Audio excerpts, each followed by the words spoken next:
we love a good meet-cute when it comes to romantic relationships, like something straight out of the movies.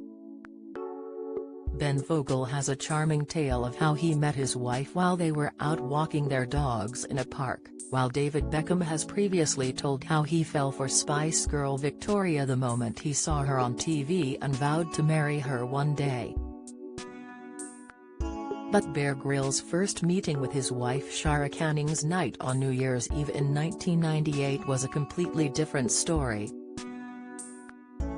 The survival expert was just 23 at the time and was running naked along a freezing beach in Scotland. Bear, whose real name is Edward Michael Grylls, was months away from becoming one of the youngest people to scale Mount Everest and feared it was the worst timing in the world to fall in love. Recalling that fateful evening, he once said, "It was freezing on the north coast of Scotland, and a wave came and took my clothes. I was running around naked, trying to find my trousers." But the former Eton College pupil soon realized he was smitten with the stunning blonde and went on to pop the question. And it's fair to say it was a rather unusual proposal. He asked Shara to marry him while skinny dipping, telling Piers Morgan's Life Stories, "I pulled out the ring from my butt cheeks." The young couple tied the knot in 2000 and started marriage counseling from the off, with Bear explaining it was to stop things breaking in the first place.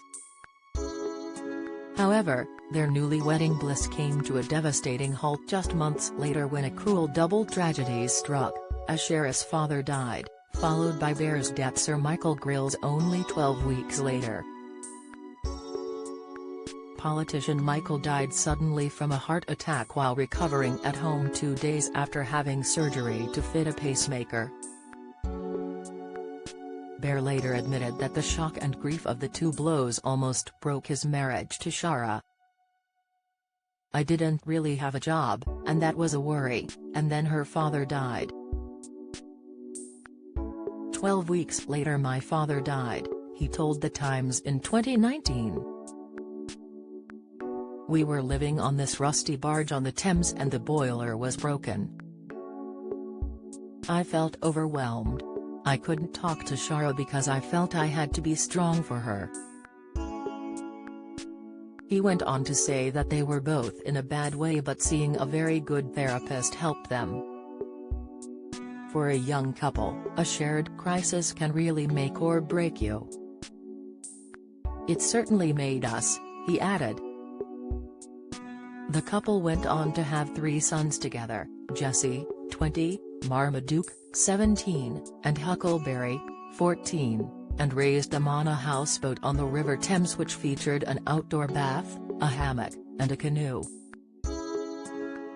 However, they've since moved into a luxury apartment at the redeveloped Battersea Power Station site and also thought to own a country home and seaside retreat.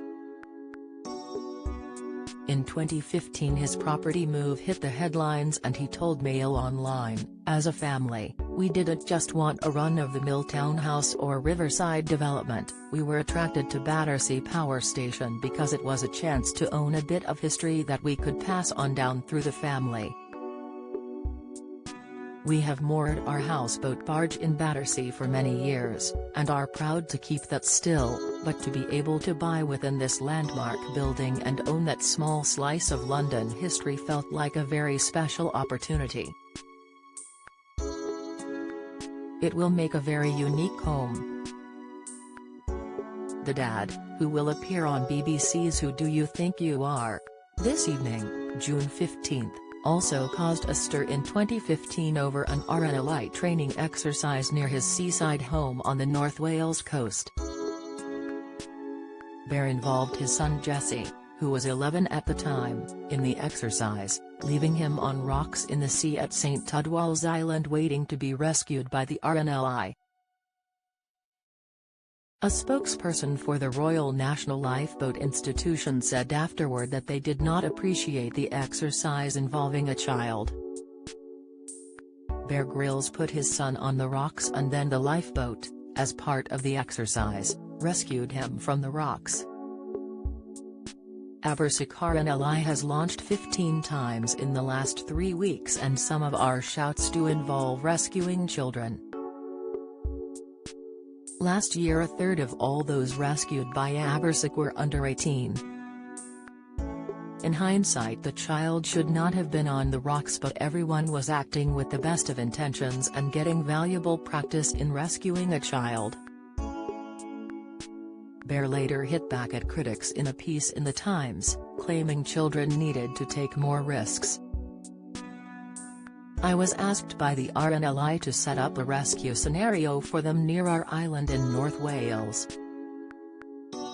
The story was reported, however, and the reaction illustrates how averse risk our culture has become.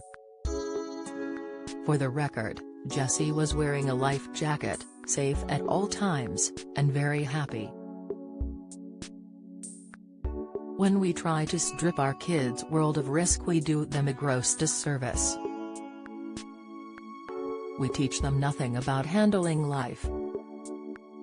He added, "Let's not deceive ourselves into thinking that removing risk makes our children safe. It doesn't. Every adventure comes with risk. Otherwise, it wouldn't be an adventure."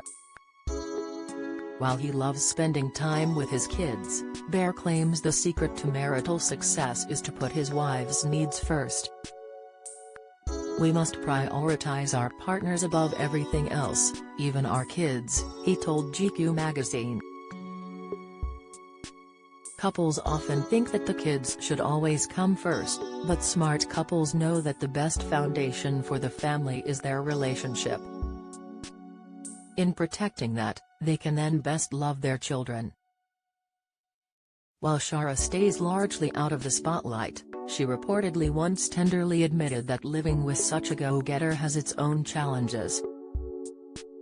"It's very hard being married to the person who, after breaking his back in 3 different places during a parachuting accident, then finally fought his way to recovery, and 2 years after that he entered to the Guinness Book of Records as the youngest Briton to climb Mount Everest."